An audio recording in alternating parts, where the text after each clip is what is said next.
श्रीगुरुभ्यो नमः। श्रीमद् राजराजेश्वरी आनंदवल्ली सद्गुरु சரணாரவிந்தாப்யான் நமஹ. அனைவருக்கும் வணக்கம். இந்த நவராத்திரி சமயத்தில் தினம் ஒரு அபிராமி அந்தாதி பாடலை அனுபவிக்கலாம்னு இருக்கும். அபிராம பட்டர் அந்த அபிராமி அந்தாதி பாடல் மூலம் நமக்கு எடுத்து சொல்லக்கூடிய அந்த பொருளோடு அதை அனுபவிக்கலாம்னு இருக்கும். இன்றைய தினம் அபிராமி அந்தாதியின் முதல் பாடலான உதிக்கின்ற செங்கதிர் அந்த பாடலை அனுபவிப்போம். உதிக்கின்ற செங்கதிர் உச்சித்திலகம் உணர்வுடையோர் மதிக்கின்ற மாணிக்கம் மாதுளம் போது மலர்கமலை துதிக்கின்ற மின்கொடி மென்கடி குங்குமத்தோயம் என்ன விதிக்கின்ற மேனி அபிராமியந்தன் விழுத்துணையே.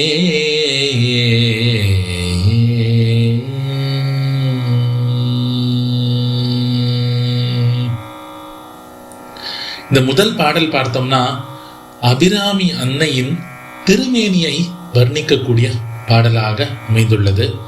உதிக்கின்ற செங்கதிர் உச்சி திலகம் மாதுளம் போது மலர்கமலை துதிக்கின்ற மின்கொடி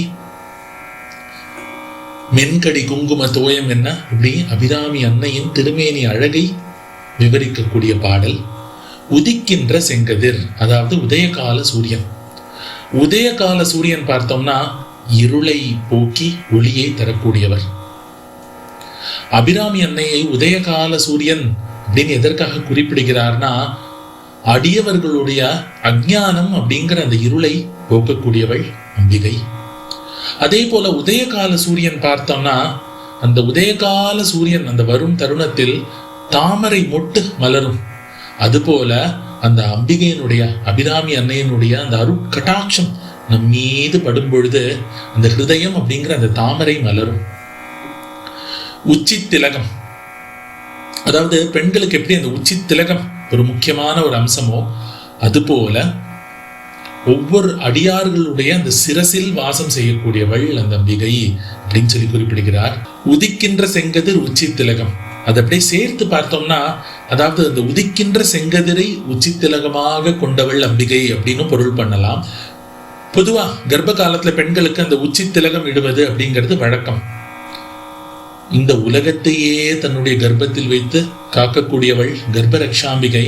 அப்பேற்பட்ட அம்பிகைக்கு உச்சி திலகம் இடணும்னா அது அந்த உதயகால சூரியன் உச்சி திலகமாக திகழ்கிறார் அப்படின்னு பொருள் எடுத்துக்கொள்ள முடியும். அடுத்தது உணர்வுடையோர் மதிக்கின்ற மாணிக்கம். அதாவது மாணிக்கம் அப்படிங்கிறது ஒரு விலை மதிப்பில்லாத ஒரு கல். அந்த மாணிக்கத்துடைய மகத்துவம் தெரிந்தவர்களுக்கு தான் அந்த கல் எப்பேற்பட்டது அப்படிங்கிறது புரியும். அதே போல அந்த அம்பிகையினுடைய அருளுக்காக ஏங்கி கொண்டிருப்பவர்களுக்கு தான் அம்பிகையினுடைய கருணை மழை எப்பேற்பட்டது அப்படிங்கிறது புரியும். இந்த உணர்வு அப்படிங்கிறது பார்த்தோம்னா நாம் அன்றாடம் செய்யக்கூடிய அந்த பூஜையிலேயோ நாம் செய்யக்கூடிய பக்தியிலேயோ அந்த உணர்வு அப்படிங்கிறது ரொம்ப ரொம்ப முக்கியமான ஒரு அம்சம். அத ஒரு சிறிய கதை மூலம் புரிந்து கொள்வோம். ஒருவன் தன்னுடைய இல்லத்தில் பூஜை அறையில கிருஷ்ண பெருமானுடைய விக்கிரகத்தை வைத்து அனுதினமும் பூஜை செய்து வருகிறான். பார்த்தோம்னா காலையில 8 மணி ஆனா பூஜை, அஷ்டோத்திரம், 8:15 நைவேத்தியம், இப்படி மெக்கானிக்கலா டைம் டு டைம் அந்த பூஜையை ஒரு கடமையா செய்து வாழ்கிறான். அவனுக்கு வாழ்க்கையில நிறைய கஷ்டங்கள். ஒரு நாள் தன்னுடைய நண்பனிடம் சென்று தன்னுடைய கஷ்டங்களை மனம் விட்டு பரிமாறிக்கொள்கிறான். உடனே அதற்கு அவனுடைய நண்பர் சொல்றார், என்னப்பா நம்ம ராமராஜ்யத்துல இருக்கோம், நீ என்னடானா கிருஷ்ணருடைய விக்கிரகத்தை வச்சு பூஜை பண்றேங்கிறியே, ராமருடைய விக்கிரகத்தை வச்சு பூஜை செய்ய. ராமர் பார்த்தோம்னா அயோத்தி மக்களுடைய குறைகள் எல்லாம் நிவர்த்தி செய்தவர். ராமருடைய விக்கிரகத்தை வச்சு பூஜை செஞ்சனா உன் கஷ்டங்கள் எல்லாம் நிவர்த்தி ஆடுதா பார்ப்போம் அப்படின்னு சொல்லி அட்வைஸ் பண்றார். உடனே இவன் கடைக்கு போய் ஒரு ராமருடைய விக்கிரகத்தை வாங்கிட்டு நேரா வீட்டுக்கு வரான். வீட்டுக்கு வந்தவுடன் பூஜை அறையில ராமர் விக்கிரகத்தை வைக்கிறான். அந்த கிருஷ்ணர் விக்கிரகத்தை எடுத்து பூஜை அறைக்கு மேல இருக்கக்கூடிய பரன்ல அந்த கிருஷ்ணர் விக்கிரகத்தை வச்சிடறான். அடுத்த நாள் காலையில பூஜை செய்யறப்ப ராமர் விக்கிரகத்துக்கு நல்ல சுட சுட சுட சுட வெண்பொங்கல் நெய்யெல்லாம் விட்டு நல்ல தளர தளர ஆவி பறக்க பறக்க அப்படியே அடுப்புலேருந்து நேரா கொண்டு வந்து ராமர் விக்கிரகத்துக்கு முன்னாடி வைத்து நைவேத்தியம் பண்ணலாம் அப்படின்னு சொல்லி ஆரம்பிக்கிறான். அந்த பொங்கல்லேருந்து சுட சுட அப்படியே அந்த ஆவி அப்படியே மேல போறது. என்னுடைய கஷ்டத்தெல்லாம் நிவர்த்தி பண்ணலையேங்கிறதுக்கு தான் கிருஷ்ண பெருமானுடைய விக்கிரகத்தை எடுத்து பரன்ல வைத்தேன். பரன்ல இருந்தும் என்னுடைய நிவேதனத்தை சாப்பிடுறியா கிருஷ்ணா அப்படின்னு சொல்லி என்ன பண்றேன் பாரு அப்படின்னு சொல்லி நேரா ஒரு ஸ்டூல் எடுத்துன்னு வந்து பரன் மேல ஏறி அந்த கிருஷ்ணர் பொம்மையை எடுத்து ஒரு துணி எடுத்து அந்த கிருஷ்ண பெருமானுடைய மூக்க நல்லா இறுக்கி டைட்டா நாட் போட்டு கட்டுறார். அப்படி அந்த நாட் போடுறார். அந்த இடத்துல கிருஷ்ண பகவான் பிரத்யட்சமா பரிமளிக்கிறார். கிருஷ்ண பகவான் அங்கு பரிமளித்தவுடன் இவனுக்கு ஒரே அதிர்ச்சி.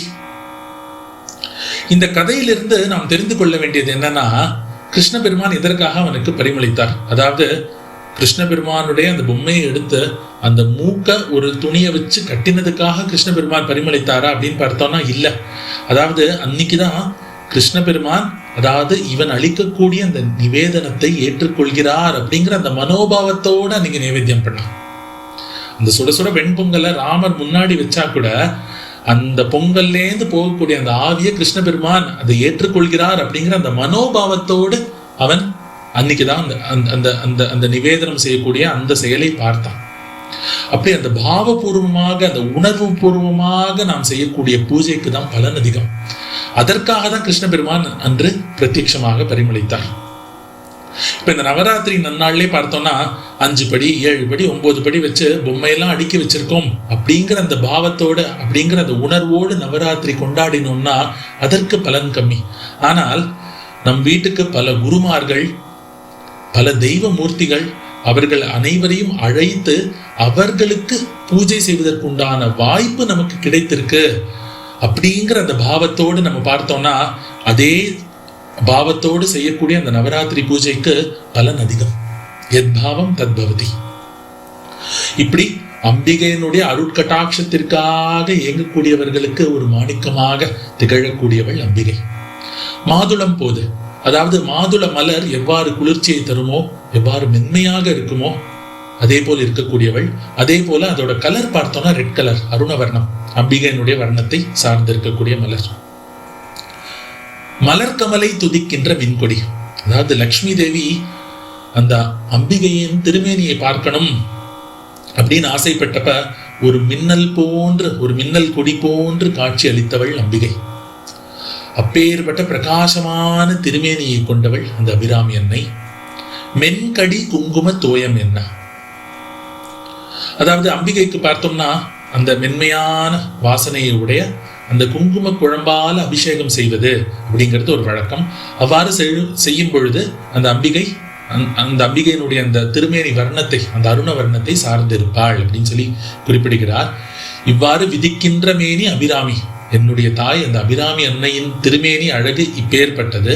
அப்பேற்பட்ட அந்த அபிராமி அன்னை எனக்கு என்றும் விழுத்துணையாக இருக்க வேண்டும் அப்படின்னு சொல்லி முதல் பாடல்ல பிரார்த்தனை செய்கிறார். இந்த இடத்துல துணையாக இருக்க வேண்டும் அப்படின்னு சொல்லல அபிராம பட்டர், விழுத்துணையாக இருக்க வேண்டும் அப்படின்னு சொல்லி பிரார்த்தனை செய்கிறார். அப்ப துணைக்கும் விழுத்துணைக்கும் என்ன வித்தியாசம் அப்படிங்கிறத பார்ப்போம். பொதுவா துணை அப்படிங்கிறது எப்படின்னா நம்முடைய இயலாமையின் போது நமக்கு உதவக்கூடிய ஒரு பொருள். இப்ப நடக்க முடியல தள்ளாடுற வயசுலனா அந்த ஊன்றுகோல் துணையாக இருக்கும். ஒரு சிறிய எழுத்த படிக்க முடியலன்னா கண்ணாடி துணையாக இருக்கும். இப்படி ஒன்னொன்னுத்துக்கு ஒரு துணை. சில விஷயத்துக்கு நண்பர்கள் துணையாக இருப்பார்கள். இந்த மாதிரி உடலுக்கு உற்ற துணை எப்படின்னு பார்த்தோம்னா பட்டியலிட்டுண்டே போலாம். இப்படி அனைத்து துணைகளையும் ஒரு வரம்புக்குள் கொண்டு வரணும் அப்படின்னு பார்த்தோம்னா உடலுக்கு துணை, மனதிற்கு துணை, உயிருக்கு துணை. இப்படி இந்த கண்ணாடி, ஊன்றுகோல், மொபைல் போன், நண்பர்கள் இதெல்லாம் பார்த்தோம்னா உடலுக்கு உற்ற துணை. மனதிற்கு துணை என்ன அப்படின்னு பார்த்தோம்னா நல்ல குருவிடம் இருந்து கிடைக்கக்கூடிய உபதேசம் மனதிற்கு துணையாக இருக்கும். மூணாவது உயிருக்கு துணை யாரு அப்படின்னு பார்த்தோம்னா உற்றார் உறவினர்கள் யாரும் கிடையாது. அப்பர் பெருமான் சொல்றாருல, உற்றார் யார் உள்ளரோ உயிர் கொண்டு போம்பொழுது குற்றாலத்துறை கூத்தன் அல்லால் நமக்கு உற்றார் யார் உள்ளரோ அப்படின்னு சொல்லி அப்பர் பெருமான் பாடுறாருல. அதாவது இந்த உடலை விட்டு அந்த உயிர் பிரியும் அந்த தருணத்தில், அதாவது யமன் அந்த பாச கயிறை வீசும் அந்த தருணத்தில், இவன் என்னுடைய அடியார் அப்படின்னு சொல்லி சொந்தம் கொண்டாடி நம்மை தன்பால் அழைத்து செல்லக்கூடியவள் ஒருவள் மட்டுமே, சாட்சாத் அந்த அபிராமி அன்னை மட்டும்தான் அப்படிங்கிறது அபிராம பட்டர் குறிப்பிடுகிறார். இப்படி அதாவது உடலுக்கு நல்ல துணையை ஏற்படுத்தி தரக்கூடியவளும் அம்பிகை, மனதிற்கு நல்ல துணை, அதாவது நல்ல குருவிடம் கொண்டு நம்மை சேர்க்கக்கூடியவளும் அந்த அம்பிகையே. அதையும் தாண்டி உயிருக்கு உற்ற துணையாக இருந்து என்னுடைய அடியார் அப்படிங்கிற அந்த அந்த ஒரு ஆசையோட அந்த அடியாரை தன்பால் ஈர்த்து கொள்ளக்கூடியவளும் அந்த அம்பிகையே. அதனாலதான் அபிராம பட்டர் விதிக்கின்ற மேனி அபிராமி எந்தன் விழுத்துணையே அப்படின்னு சொல்லி முதல் பாடல்ல பாடுகிறார். இப்படி அனைத்து தருணங்களிலும் நமக்கு உற்ற துணையாக இருந்து அருள் செய்யக்கூடிய அந்த அபிராமி அன்னையை இந்த நவராத்திரி நன்னாளில் பிரார்த்தனை செய்து அடுத்த பதிவில் அடுத்த பாடலோடு சந்திப்போம். ஸ்ரீ குருப்யோ நமஹ.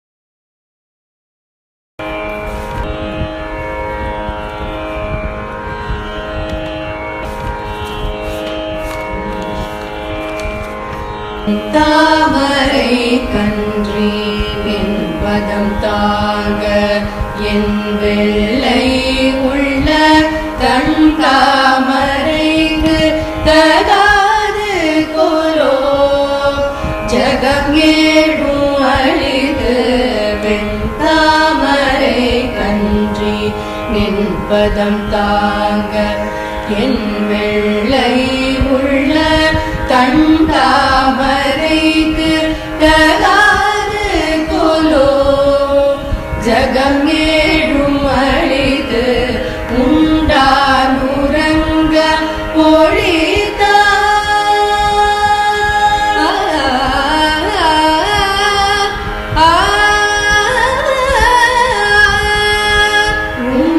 உண்டானுரங்க பொழிதான் பீதாக உண்டாக்கும் உண்டானுரங்க பொழிதான் பீதாக உண்டாக்கும் கண்டான் சுவை கொள் கருவே சகல கலாவல்லியே கண்டான் சுவை கொள் கருவே சகல கலாவல்லியே. எல்லாருக்கும் வணக்கம். Namaste to one and all. We'll try to understand the meaning of Sakala Kala Valli Malai so that in the context and the எந்த மீனிங்ல எந்த கான்டெக்ஸ்ட்ல அவர் பாடினார் அப்படிங்கிறது புரிஞ்சுதுன்னா நம்ம பாடுறச்ச it would help us to emote better. இன்னும் அந்த ராகத்தை அந்த பாவத்தை லைக் அந்த கம்போசர் என்ன அனுபவிச்சு பாடியிருக்கார் அப்படிங்கிறது we can understand to some extent. So as you all know, this song Sakala Kala Valli Malai is composed by Kumara Guruparar. In the Kumara Guruparar, in the right side photo you can see him. So ivar he is from 17th century, so not very far, just 400 years முன்னாடி நம்ம தமிழ்நாட்டுல வாழ்ந்தவர். And he was born in a place near Sri Vaikuntham. It is all in Tirunelveli district. So in the Tirunelveli district near Sri Vaikuntham he was born. அவர் குழந்தையா இருக்கிறச்ச till 5 years அவருக்கு he was mute. அவருக்கு பேசுற இதுவே இல்ல, ஊமையா, like அவரால் பேச முடியல அப்போ. ஸோ இந்த ஃபர்ஸ்ட் பிக்சர்ல பாக்குற மாதிரி his parents took him to Tiruchendur. So அங்க வித் முருகப்பெருமான்ஸ் blessing, லைக் 5 years வரைக்கும் பேசவே பேசாத குழந்தை he first started singing extempore. Kandar Kali வெண்பா அப்படின்னு முருகர் பேர்ல he created a composition. So எடுத்த உடனே எல்லா குழந்தை அம்மா அம்மா அப்படி ஆரம்பிக்கும். இவர் எடுத்த உடனே பாடினதே Kandar Kali Venba. So such was his blessing. So from then on அவர் he was with தர்மபுரம் ஆதீனமோட அவர் சிஷ்யரா he was in Dharmapuram. and then நிறைய பாட்டு எழுதியிருக்கார். மதுரை மீனாட்சி அம்மன் மேல மீனாட்சி அம்மன் பிள்ளை தமிழ், முத்துக்குமார சுவாமி பிள்ளை தமிழ், அப்படி நிறைய பாட்டு எழுதியிருக்கார். தென் அவருக்கு he got a desire. என்னன்னா we have to go to Kashi. அந்த கங்கை கரையில அந்த அவருக்கு ஃபேவரட் காட் முருகர். ஸோ இந்த முத்துக்குமார சுவாமிக்காக ஒரு மடம் ஸ்தாபனம் பண்ணணும் அப்படிங்கிறதுக்காக he goes to காசி. அவருக்கு இத்தனை நாள் தமிழ்நாட்டுல வாழ்ந்தவர், he doesn't know Hindi or Sanskrit or any other language. நேரா அங்க காசிக்கு போறார். அப்போ 400 இயர்ஸ் பேக்னு பாக்குறச்சு அப்போ இந்தியாவை ரூல் பண்ணிட்டு இருந்தது முகல் எம்பையர். ஸோ காசி வாரணாசிய வந்து தாரா சுகோ அப்படிங்கிற ஒரு முகல் ரூலர் வந்து ரூல் பண்ணிட்டு இருக்கார். So he goes to Kashi. அங்க ஒரு மட் எஸ்டாப்ளிஷ் பண்ணணும் அப்படின்னா he needs a place for that. So அப்போ அந்த ஊரோட ராஜாட்ட தான் போய் அந்த இடத்த கேட்கணும். ஸோ இப்போ இங்க போய் ராஜாவை போய் கேட்கணும்னா he doesn't know Hindi to talk to the Raja. So நமக்கெல்லாம் உடனே தோணலாம் we can use translators, right? இப்பெல்லாம் 2 லாங்குவேஜும் தெரிஞ்சவங்கள்ட்ட சொல்லி போய் ராஜாட்ட போய் சொல்லலான்னு. பட் என்னன்னா இவர் he comes from Tamil Nadu, one who follows Hinduism. Raja is a Mughal empire. நடுவுல வர்ற அந்த ஊர்ல யாரையும் தெரியாது, யாருனே தெரியாத ஒரு தேர்ட் பர்சனை ட்ரஸ்ட் பண்ணி இவர் சொல்றது கரெக்டா அவர் ராஜாக்கு கன்வே பண்ணலன்னா the whole purpose is lost இல்லையா? ஸோ அப்போ that is when he sings to Saraswati. He sings this what you have learned, right? This Sakalakala Valli Malai அப்படிங்கிற இந்த பியூட்டிஃபுல் போயம் அவர் கம்போஸ் பண்றாரு. எதுக்குன்னா first of all this any ruler should listen to my words. இந்த தமிழுக்கு, இந்த கவிதைக்கு, இந்த பாட்டுக்கு மதிப்பு கொடுத்து நான் சொல்றத கேட்கிற மாதிரி make any king on earth. And then second thing, எனக்கு அவர்கிட்ட பேசுறதுக்கு I need to know both Hindi as well as என்னோட ஓன் லாங்குவேஜ் தமிழ். இது எல்லாத்துக்கும் நீ பிளஸ் பண்ணு அப்படின்னு சரஸ்வதி கிட்ட ப்ரே பண்ணி இந்த பாட்டை பாடுறார். அண்ட் தென் ஸோ இந்த பாட்டோட மீனிங் நம்ம ஸ்டான்ஸா பை ஸ்டான்ஸா பார்த்தோம்னா we'll understand. எப்படின்னா எப்படி like out of the world ஒரு பாட்டை சரஸ்வதி மேல பாட முடியும், எப்படி உடனே he got the knowledge to speak in Hindi. அந்த ராஜாட்ட போய் கேட்கிறார், அந்த ராஜாவும் ஒத்துக்கிறார். அண்ட் அந்த கங்கா நதி கரையில அந்த முத்துக்குமார சுவாமி மட்ட வந்து அந்த கேதார் காட் கிட்ட he establishes. இப்பயும் அந்த கேதார்நாத் டெம்பிள் கிட்ட there is that முத்துக்குமார சுவாமி மட். So how is all this possible na to get a glimpse of எப்படி அப்படிங்கிறதுக்கு இப்போ நம்ம இந்த பாட்டோட மீனிங் பார்த்தோம்னா we'll be able to understand. என்னன்னா லைக் நம்ம ஜென்ரலா கடவுள்கிட்ட எப்படி ப்ரே பண்ணுவோம், சரஸ்வதி give me this, இன்னைக்கு எக்ஸாம் இருக்கு, எனக்கு வந்து தெரிஞ்ச கொஸ்டினா வரணும், நான் படிச்சது மட்டும்தான் கொஸ்டின்ல வரணும், கொஸ்டின் பேப்பர்ல வரணும், அப்படி ப்ரே பண்ணுவோம். பட் இவர் வந்து as though லைக் அம்மா கிட்ட பேசுற மாதிரி, someone who has been with Saraswati for so longங்கிற மாதிரி அவ்வளோ உரிமையா அந்த ஒவ்வொரு பாட்டுலையும் he's expressing அந்த ஒவ்வொரு பாட்டும் பாத்தீங்கன்னா it is divided into 2 parts. And the second part is describing Saraswati. Saraswati, you are like this, you are like that அப்படின்னு சொல்லிட்டு first part is like I need this, you should give me this அப்படின்னு சரஸ்வதி கிட்ட கேக்குற மாதிரி. அங்க you can see lot of metaphor, simile, அந்த figures of speech எல்லாம் பார்க்கலாம். எப்படி ஒரு போயட் வந்து அந்த தமிழோட பியூட்டியை வந்து எவ்வளவு ஒரு அழகா போயட்டிக்கா அவர் அந்த ஒவ்வொரு பாட்டுலயும் கையாண்டிருக்காரு அப்படிங்கறத நம்ம பார்க்கலாம். So அப்படி அந்த பாவம், so there is a proverb which says yat bhavam tad bhavati, like whatever you think you become that. So அது மாதிரி இவரோட conviction, right? I am asking my mother Saraswati and she will give me this அப்படிங்கிற அந்த conviction which we cannot find in bhakti these days. But அந்த நாள்ல பாடின அந்த great பீப்புளோட லைஃப் எல்லாம் எடுத்து பார்த்தோம்னா அந்த பக்தியில இருந்த conviction, like I am asking for this will definitely happen. So அந்த conviction is what we can என்ன சொல்ற க்ளோரிஃபை பண்ணலாம் இந்த பாட்டுல. அண்ட் அதை பாக்குறச்ச அதை அனுபவிக்கிறச்ச we all feel happy, like என்ன ஒரு கிரேட் பீப்புள் நம்ம லேண்ட்ல வாழ்ந்திருக்காங்க அப்படிங்கிறதுக்கான ஒரு ஃபீலிங் நமக்கு கிடைக்கும். So with that introduction we'll go to one by one each paragraph of this song. Okay, so first so நாட்டையில வெண்தாமரை கன்றி நின்பதம் தாங்க பாடினோம் இல்லையா? சோ நான் ஏற்கனவே சொன்ன மாதிரி இந்த ஒவ்வொரு பாட்டும் இட் இஸ் இன்டு 2 halves. பார்த்தோம்னா வெண்தாமரை கன்றி நின்பதம் தாங்க என் வெள்ளை உள்ள தன் தாமரைக்கு தகாது கொலோ. That is the first part where he asks goddess Saraswati for a wish. Second part is where he describes Saraswati. ஜகம் ஏழும் அழித்து உண்டான் உறங்க ஒழித்தான் பித்தாக உண்டாக்கும் வண்ணம் கண்டான் சுவைக்குள் கரும்பே சகல கலா வல்லியே. சோ இதோட மீனிங் நம்ம புரிஞ்சுக்கணும் அப்படின்னா we should start from the last line. சகல கலா வல்லியே. சோ சரஸ்வதி எல்லா கலைக்கும் தேவதை, எல்லா கலைக்கும் அதிபதியான சரஸ்வதியே, சகல கலா வல்லியே. ஜகம் ஏழும் அழித்து உண்டான்.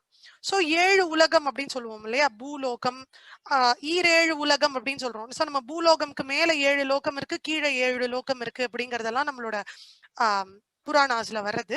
சோ அப்படி இந்த 7 உலகத்தையும் ஜெனரலா ப்ரொடெக்டர், ஒன் ஹூ ப்ரொடெக்ட்ஸ் அப்படின்னா இட்ஸ் லார்ட் விஷ்ணு. சோ ஜகம் ஏழும் அழித்து உண்டான். சோ இந்த உலகத்தை ப்ரொடெக்ட் பண்ற, 7 உலகத்தையும் ப்ரொடெக்ட் பண்ற Vishnu what is he doing? உறங்க. அவர் என்ன பண்ணிட்டு இருக்காருன்னா ஆதிசேஷன் மேல படுத்து தூங்கின்னு இருக்கார். ஜகம் ஏழும் அழித்து உண்டான், அவரோ உறங்கின்னு இருக்கார். ஒழித்தான், who is the lord of destruction? Shiva. Shiva பித்தாக, one who is dancing wildly, like என்ன சொல்ற, பித்தன் மாதிரி. ஜெனரலா பித்தன் பேயன் அப்படின்லாம் சிவபெருமான சொல்லுவோம் இல்லையா, அப்படி பித்தாக அந்த லார்ட் ஆஃப் டிஸ்ட்ரக்ஷன் டான்ஸ் ஆடிட்டு இருக்கார். இப்படி ஐ மீன் poet, if you are a poet you have all liberty. எப்படி வேணாலும் கடவுளை கூப்பிடலாம், ஃப்ரெண்டா, திட்டி, எப்படி வேணாலும். அப்படி இந்த இடத்துல அவர் சொல்றார், இந்த விஷ்ணுவோ ஜாலியா தூங்கின்னு இருக்கார், இந்த சிவாவோ ஒழித்தான் பித்தாக, பித்தன் மாதிரி ஆடின்னு இருக்கார். இப்ப உண்டாக்கும் வண்ணம் கண்டான். who is the god who visualizes creation? so Brahma. so உண்டாக்கும் வண்ணம் கண்டான் is Brahma. உண்டாக்கும் வண்ணம் கண்டான் அப்பேற்பட்ட பிரம்மா சுவைக்குள் கரும்பே. the consort of Brahma is Saraswati. அப்பேற்பட்ட சரஸ்வதியே சகல கலாவல்லியே. இது first part which is Saraswati's description.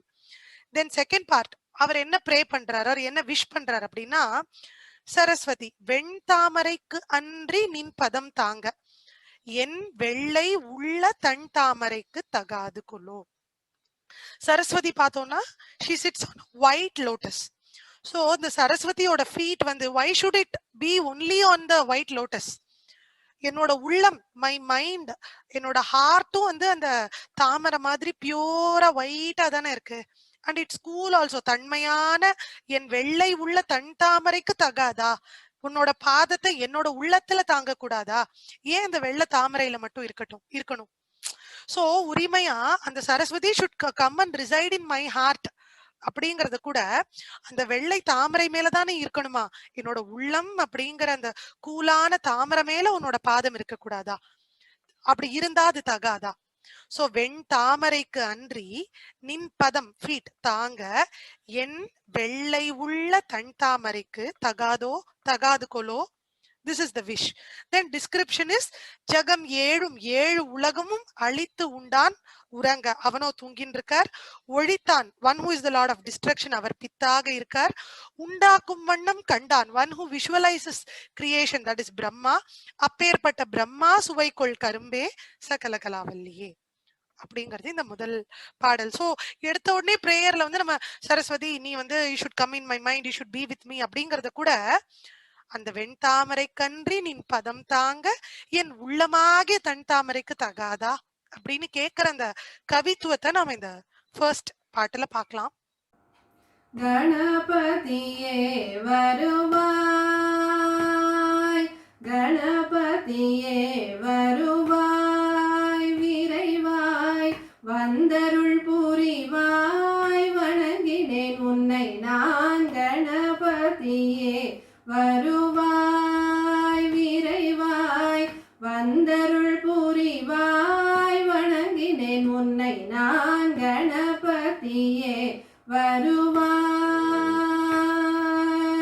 ஸ்ருதிலய இசையோடு பாமாலை பல பாடி, ஸ்ருதிலய இசையோடு பாமாலை பல பாடி, போற்றிட எண்ணும் என்னை ஆட்கொண்டு காப்பாய், போற்றிட எண்ணும் என்னை ஆட்கொண்டு காப்பாய். கணபதியே வருவாய், விரைவாய் வந்தருள் புரிவாய், வணங்கினேன் உன்னை நான். கணபதியே வருவாய்.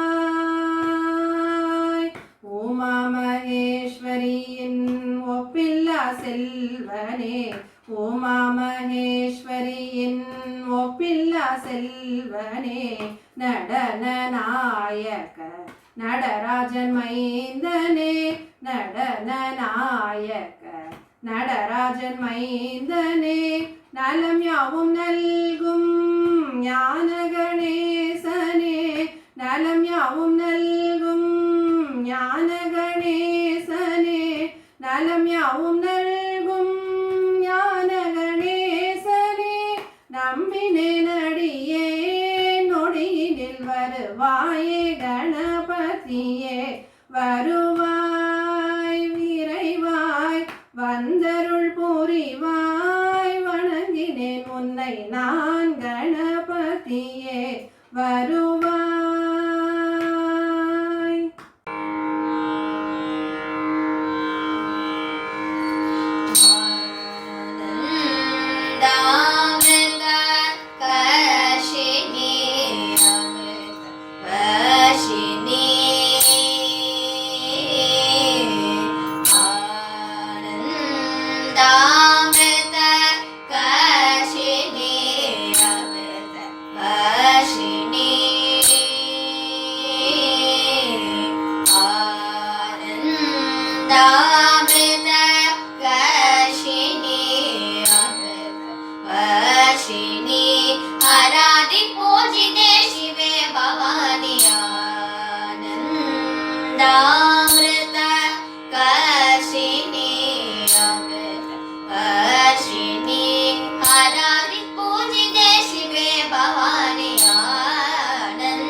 நமஸ்தே, என் பெயர் லக்ஷா. நான் பாடப்போகிற பாடல் தேவினிய துணை. ராகம் கீரவாணி, தாளம் ஆதி. தேவி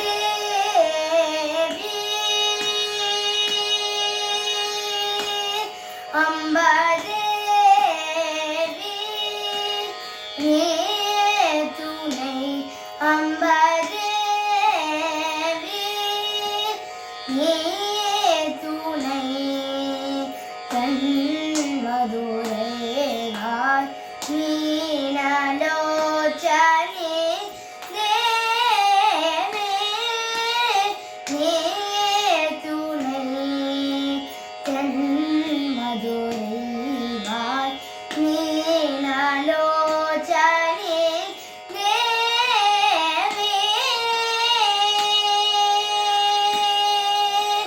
தேவாதி தேவன் சுந்தரேசன் தேவாதி தேவன் சுந்தரேசன் சித்தம் கவர் புவன சுந்தரி சித்தம் கவர் புவன சுந்தரி அம்ப தேவி நீ துணை தன் மதுரைவாய் மீனலோச்சனே தேவி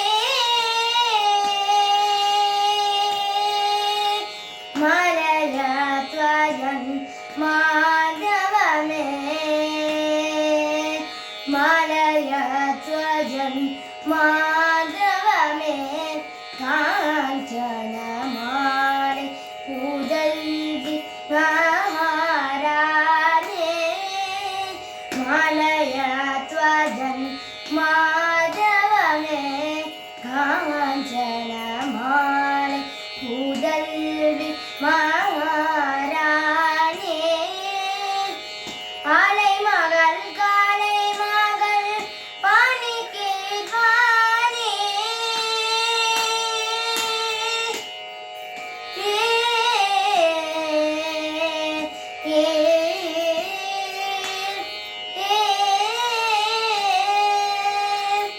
ஆலை மகள் காலை மகள் பாணிக்கு பாணி அமுதனை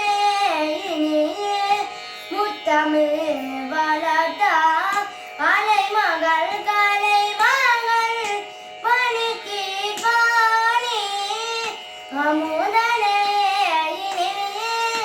முத்தமிழ் வளர்த்தா தேவி நீ துணை தன் மதுரைவாய் மீனலோச்சனே தேவி நீ துணை தன் மதுரைவாய் மீனலோச்சனே தேவி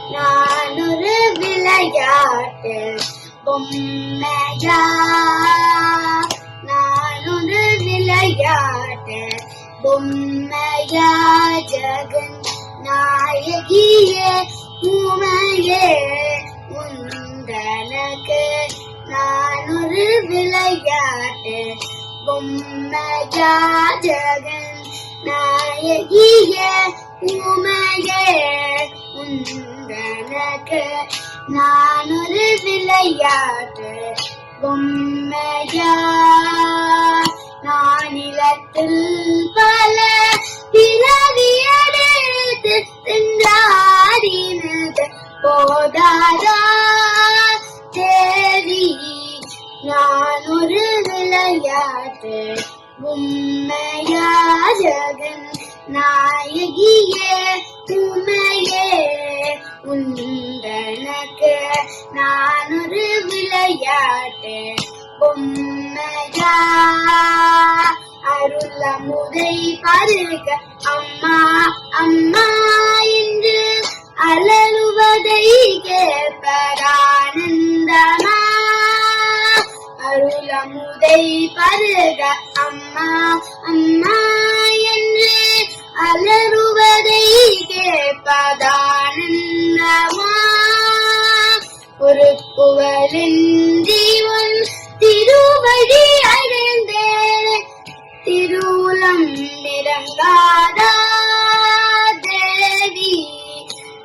ஒரு விளையாட்டு பொம்மையா ஜெகன் நாயகியே உமையே உந்தனக்கு நான் ஒரு விளையாட்டு பொம்மையா பொம்மையா பொம்மையா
சரணம் ஐயப்பா என்மனம் பொன்னம்பலம் அதிலுனது எழுரூபம் எனது நாவில் உன் திருநாமம் புண்ணியனை வேகம் பகலிலும் காரிருளிலும் மன கோயில் மூடேனே பகலிலும் காரிருளிலும் மன கோயில் மூடேனே யுகமுறாயிரம் ஆயினும் யார் தொழுது தீரேனே யுகமுறாயிரம் ஆயினும் யார் தொழுது தீரேனே இனியனொரு பிறவி வாழ்வினம் பூஜை முடிப்பேனோ வெளியவர்கனி மோட்சம் தாராய் தீனரக்ஷகனே வெளியவர்கனி மோட்சம் தாராய் தீனரக்ஷகனே என்மனம் பொன் நம்பலம் அதிலுனது எழுரூபம் எனது நாவில் உன் திருநாமம் புண்ணியனை வேகம்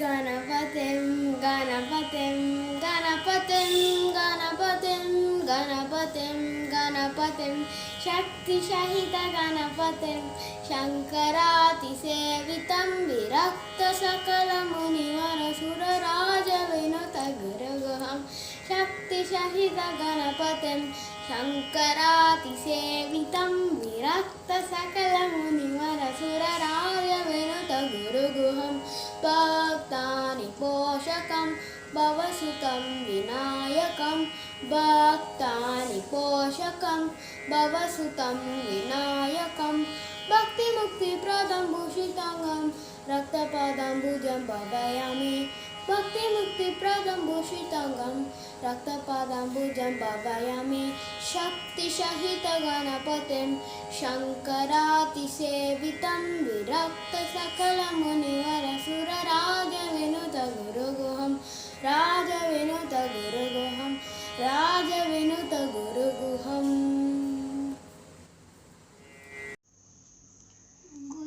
गुरुवायूरप्पा कृष्ण गुरुवायूरप्पा